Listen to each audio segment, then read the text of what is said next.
muna sa work. Nagre-relax lang. Ano yan? May hawak mo, ha? Balot. Wow. Balot.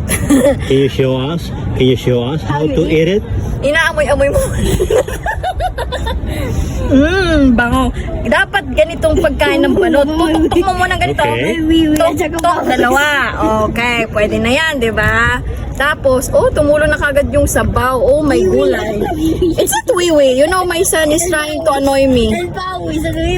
Look at this.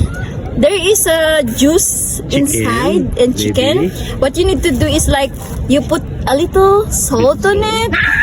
And then, can you see? There's a, no, this one is vinegar. Vinegar. It's a So, vinegar. what you need to do is put a bit, just only a bit, and then sip.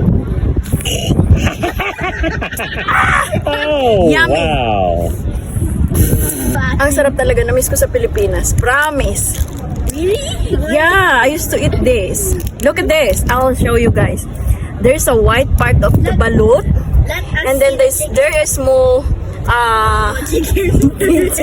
baby. I can Jacob said it's chicken. Can you see this one? Shell? This one is a little bit hard when you eat. What's that? Here, can you see? Where? I can see.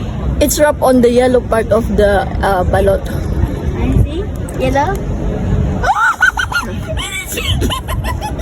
Oh, show me.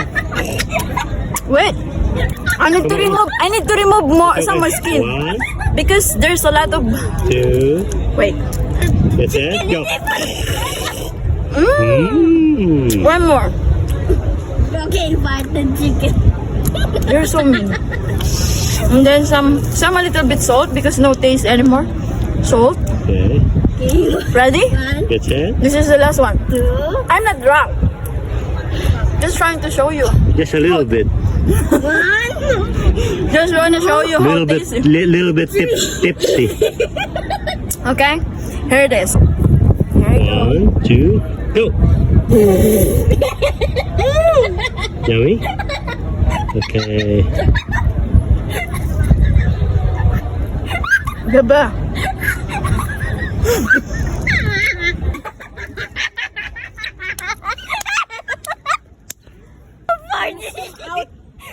The chicken is farted. What? The chicken farted.